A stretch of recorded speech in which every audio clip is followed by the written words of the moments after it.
I'm David Bannister, Executive Director of the Laguna Foundation. The Laguna Foundation is a nonprofit group devoted to protecting, restoring, and educating the general public about the Laguna ecosystem.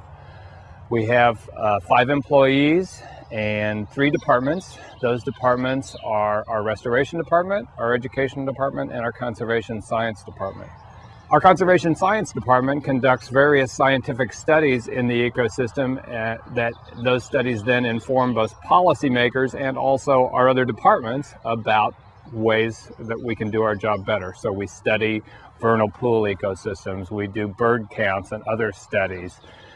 Our Education Department does wetland education for grade schoolers. We have a program called Learning Laguna that has a lot of volunteer docents that goes into the schools and does wetland education in the classroom, and then brings the kids out to the wetland and does another unit in the field, a field trip for them. Many of those kids have never seen or heard of a wetland and may not get any other environmental education in their whole elementary or even secondary education, so it's an important thing, we think, that they learn that. Our Education Department also conducts public walks and outings in the Laguna to teach the other adults about the Laguna. The Laguna itself is a 14-mile-long wetland complex. Starts in Cotati and flows into the Russian River in Forestville.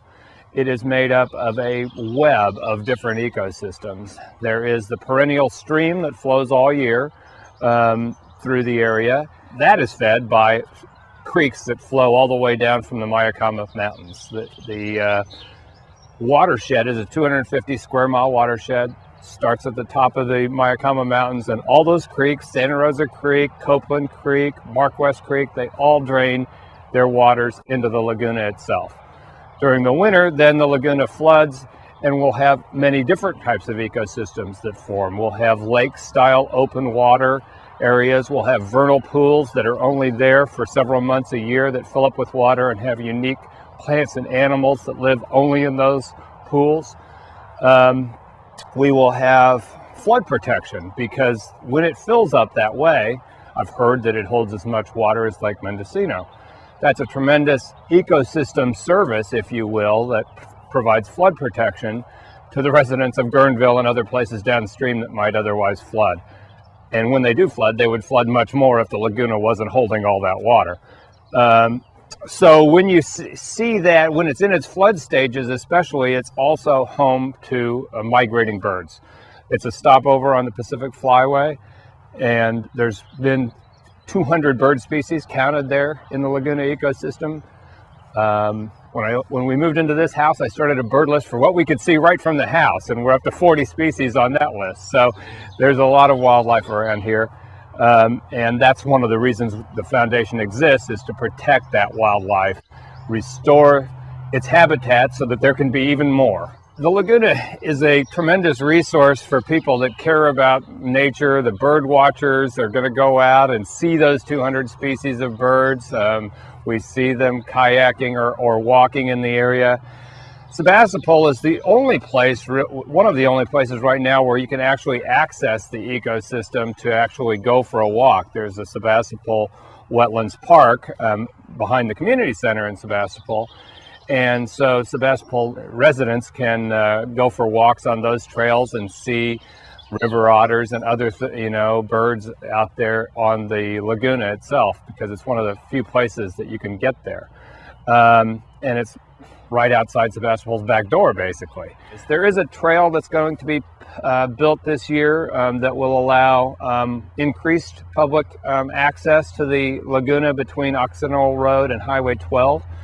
It'll be a trail that starts at Meadowlark Field next to the Chevron station on Highway 12 and proceeds to Kelly Farm down the road on Occidental Road here, so that they'll be able to get out there and enjoy the ecosystem more. As I say, we hope that that kind of increased appreciation will result in increased support for the kind of work that we do, the restoration and protection of the ecosystem. Our office is here at the Laguna Foundation, are in a historic farmhouse, 1865, 70, something in that neighborhood, was constructed here. So that makes it 150 years old or something in that neighborhood. It was in disrepair. This is City of Santa Rosa property that we're on, actually. The city has this farm for irrigating, a use of its tertiary treated wastewater, and the farmhouse was just basically sitting here in disrepair. We undertook a major fundraising and restoration of the farmhouse to become our offices, thereby increasing our visibility and access to the resource. We also have planned a sort of visitor center with interpretive signage, walkways, and an education building so that we can do some of our educational classes right here on site, as well as sort of a self-guided tour that people could see a historic farm garden, historic farm orchard, a demonstration area of Native American uses of native plants of the area. There's a pond out back that we created to use for our education purposes so that we can teach people about emergent wetland species and the like. So we're real happy to be here in this, even though it's City of Santa Rosa property, it's really much closer to the city of Sebastopol. If people want to get more information about the Laguna and the Laguna Foundation, they can visit our website, which is lagunafoundation.org.